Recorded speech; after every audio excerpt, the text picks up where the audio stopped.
এক ছিল খুব সুন্দর এক শহর, রঙিন, শান্ত আর ফুলে ভরা। সেখানে থাকতো একটি বড় গোলাপি রঙের বিড়াল মা। সবাই তাকে রোজি মা বলে ডাকত। রোজি মা ছিল খুব মায়াবতী, পরিষ্কার পরিচ্ছন্ন, আর রান্নায় ছিল তার দারুণ দক্ষতা। প্রতিদিন সকালে সূর্যের আলো জানালা দিয়ে ঘরে ঢুকলেই রোজি মা তার কালো সাদো অ্যাপ্রন পরে রান্নাঘরে ঢুকত। চুলা জ্বলত, হাঁড়িতে ফুটত টমেটো স্যুপ, আর পুরো ঘর ভরে যেত মজাদার সুগন্ধে। রোজি মার ছিল একটি ছোট্ট বাচ্চা, একটি সাদা নরম পশমের ছেলে বিড়াল, যার নাম মিল্কি। মিল্কি খুব খেলা পাগল, খুব মিষ্টি আর খুব কৌতূহলী।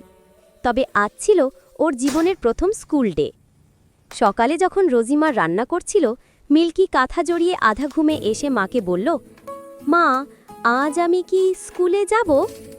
রোজিমা হেসে তার মাথায় হাত বুলিয়ে বলল, অবশ্যই যাবে বাবু, আজ তোমার নতুন বন্ধু হবে, নতুন গল্প হবে।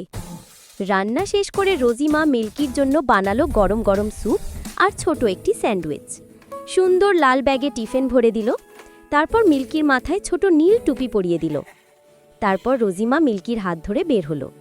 দুজন হাঁটতে হাঁটতে রাস্তার পাশের ফুলগুলোর দিকে তাকাতো, আর মিল্কি খুশিতে বলতো, মা, এসব ফুল কি আমাকে দেখে হাসে?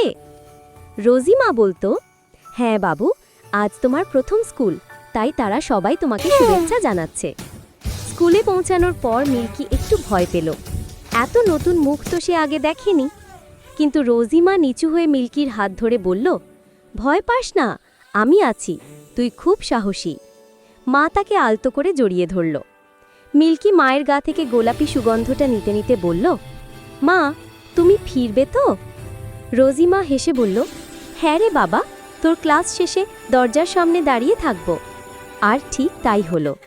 স্কুল ছুটির সময় মিল্কি দরজা দিয়ে বের হতেই দেখল তার গোলাপি রঙের মা হাসি মুখে দাঁড়িয়ে আছে। মিল্কি দৌড়ে মাকে জড়িয়ে ধরল, মা, আমি নতুন বন্ধু পেয়েছি।